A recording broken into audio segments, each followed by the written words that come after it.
you act in alignment with who you believe you are. So if you're a person who says you're not a morning person, guess who's probably not waking up in the morning? If you're a person who says they can't stick to a diet, guess who's probably not sticking to their diet? If you're a person who doesn't like getting sweaty, guess who's probably not working out? You have to change and reframe the way that you envision yourself and the way you speak about yourself. Instead of saying you're not a morning person, say that you sometimes struggle to get up in the mornings. That's a lot lighter of a statement. Instead of saying that you're a person who can't stick to a diet, say that you haven't found the diet that works for you yet. Instead of saying that you're a person who, needs to be more active but you hate it, say that you just haven't found a routine that has stuck for you yet.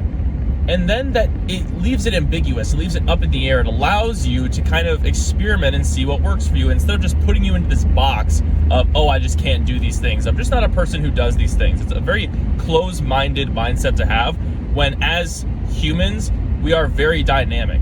I can guarantee that the same things that you were into when you were younger are probably not the same things that you're into now. Not entirely, at least, right? How many people when they were younger were asked, who do you want to grow up to be? What job do you want to have? How many kids wanted to be a firefighter or an astronaut? How many of those kids are now firefighters or astronauts? Not many compared to the amount that are doing other jobs.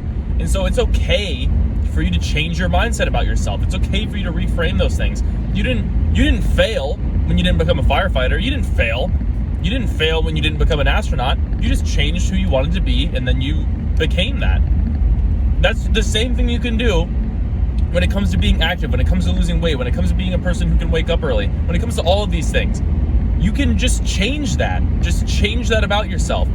Say the things that you want to believe you are, and then you actually still have to put in the work. Manifesting isn't just, I'm going to will it into existence. I'm just going to magically get the motivation to do it. No, you still have to do it. You still have to wake up. You still have to go to the gym. You still have to stick to your diet. But it's a lot easier when you're constantly telling yourself, I am a person who does these things, instead of telling yourself, I'm a person who struggles with this, because then everything that you do when you mess up, you're like, seems right for me. This is really in character for me. Instead of, I messed up. This is, kind of like a one-off thing, because you're telling yourself that it is. Tell yourself it's a one-off thing. Tell yourself that it's something that this isn't usually what happens for me. Tell yourself those things instead of telling yourself that, this is just destined, Don't make your identity a person who fails at these things.